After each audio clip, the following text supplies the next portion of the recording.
I've been told by regulators that some of these misconceptions and skepticisms are widespread in the industry.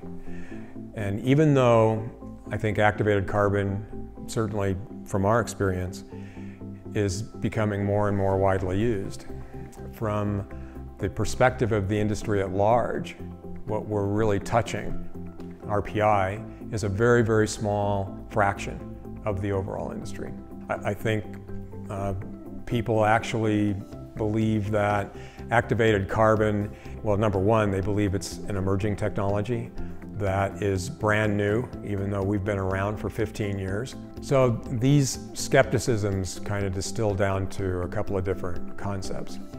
One of which has to do with just adsorption itself, and the idea that once adsorbed onto activated carbon, that it becomes, in a sense, stabilized.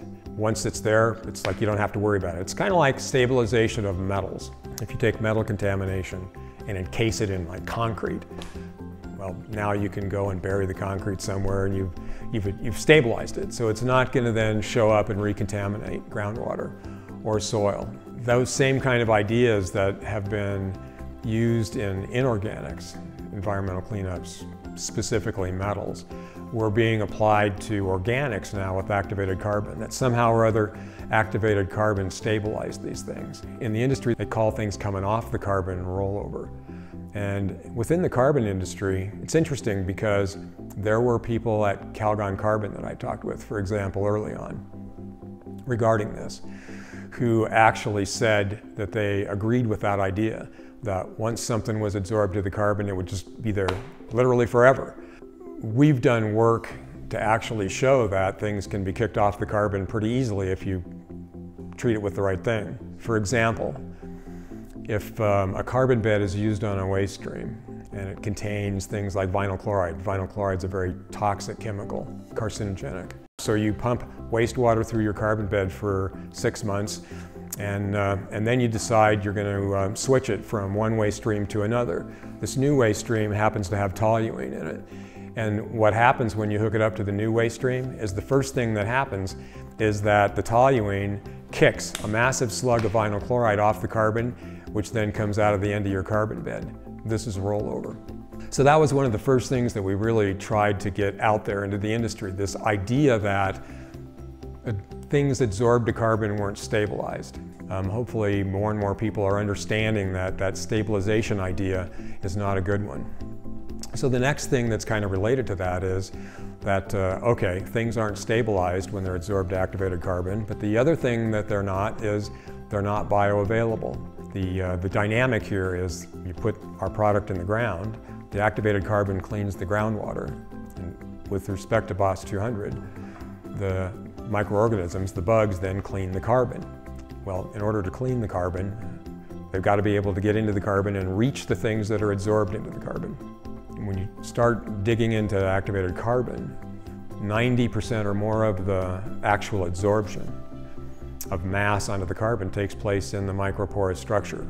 And in general, you have 3 different kinds of pores. You have the macropores, which are just the largest entryway, I guess, into the porous structure of the carbon. And then you have mesopores, and then you have the micropore structure. The size of microorganisms, bacteria in particular, even though we can't see them, they're quite large compared to the microporous structure of activated carbon. And in fact, they're so big that there's no way they can get into the microporous structure by any stretch of the imagination. They're doing fairly well just to inhabit the macro and the mesoporous structure. So they can get into the much larger openings in the grain, but they can't reach where these things are ultimately being adsorbed.